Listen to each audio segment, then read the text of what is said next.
ऐसे जब 20 साल पहले मैं खड़ा हुआ था ऐसे किसी ऑफिस में जाके, तो मुझसे पूछा गया था कि क्या है। किसी डायरेक्टर के असिस्टेंट ने पूछा था क्या है। मैंने कहा एक्टर हैं। बोले दिखने से तो लगते नहीं हो एक्टर हो। तो क्या होता था कि इंडस्ट्री में हमेशा ये चलन था कि एक्टर हीरो जो होता है वो 6 फुट का होता है और गोरा होता है और लंबा चौड़ा बल्ले छल्ले होते हैं। मतलब हम तो बस ऐसे ही चले गए थे, ऐसा समझता था वो।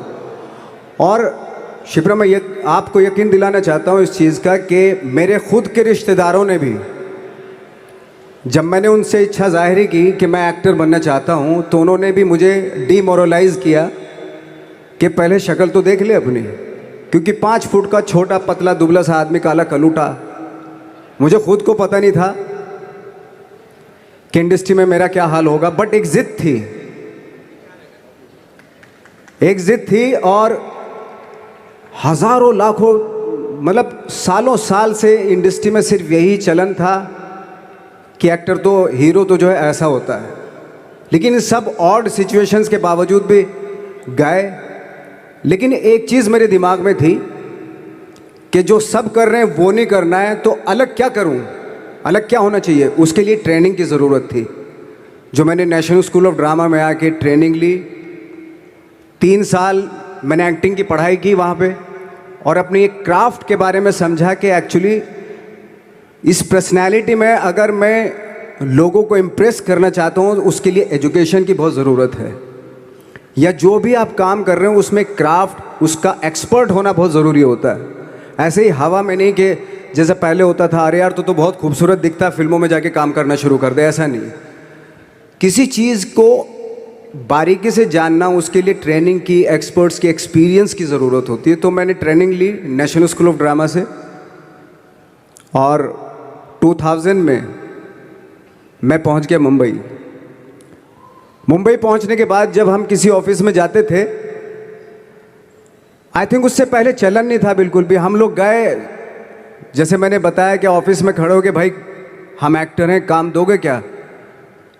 तो बोले पहले हुलिया तो देख अपना तू।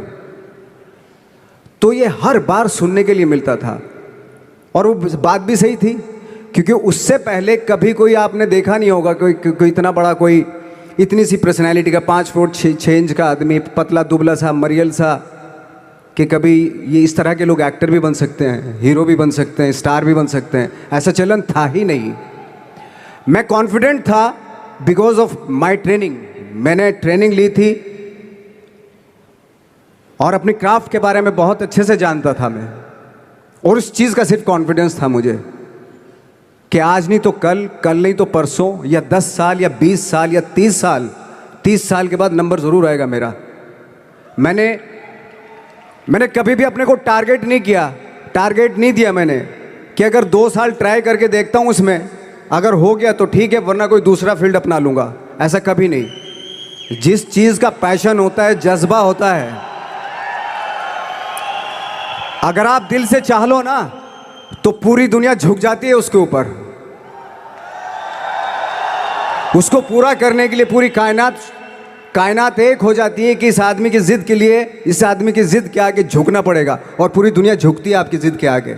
लेकिन आपको जिद्दी होना पड़ता है, आपको बहुत सारे सेक्रीफाइस भी करने पड़ते हैं, क्योंकि ये आपने चाहा है।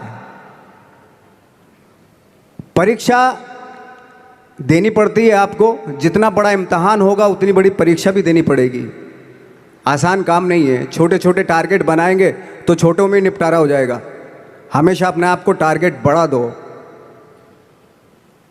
तो उसके लिए हमेशा अपने आप को अनकंफर्ट जोन में डालो, कि जो इम्पॉसिबल है उसको पॉसिबल करने की शिद्दत, पैशन आपके अंदर होना चाहिए, वो हो जाता है।